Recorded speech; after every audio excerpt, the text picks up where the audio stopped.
Hello, hello, hello! সবাই কেমন আছো? আমরা তো সবাই খুব ভালোই আছি, আর তোমরাও আশা করি সবাই খুব ভালো আছো।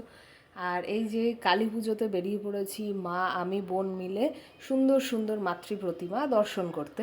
আর আজকে আমরা চলে যাচ্ছিলাম হচ্ছে বারাসাতে, আর এটা ছিল কালী পুজোর আগের দিন। তো আজকে আমরা চলে গিয়েছিলাম বারাসাতে, আর বারাসাত আর মধ্যমগ্রাম যে কতটা ফেমাস কালী পুজো হয় সেটা তো সবাই জানো।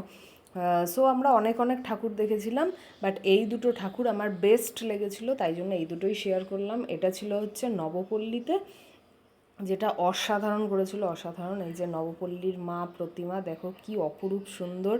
তারপর আমরা চলে গিয়েছিলাম এই ঠাকুরটা দেখে নবপল্লী বয়েজে। নবপল্লী বয়েজের থিম ছিল হচ্ছে দ্বারকা, আর পুরো মনে হচ্ছিল সত্যিকারের আমরা দ্বারকা নগরীতে ঢুকে পড়েছিলাম।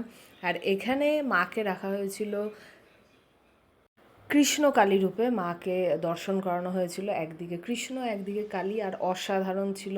তারপর আমরা আসার পথে একটু ঘুগনি, লজেন্স, তারপর হচ্ছে কোল্ড ড্রিঙ্কস, এই যে কোলা টাইপসের খেয়ে নিয়েছিলাম। তারপর বাড়িতে এসে 14 প্রদীপ ধরিয়ে নিলাম, বাড়িতে দিলাম।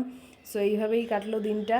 তো সবাই কিন্তু তাড়াতাড়ি আমাদের মধ্যমগ্রাম আর বারাসাতের কালী পুজোও কিন্তু তাড়াতাড়ি দেখে যাও, খুব খুব খুব ভালো হয়।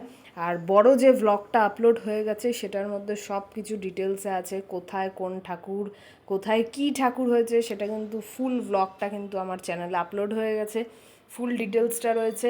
সো তোমরা সবাই দেখে এনজয় করো, আর সবাই সুস্থ থেকো, ভালো থেকো। আজকের মতো টাটা।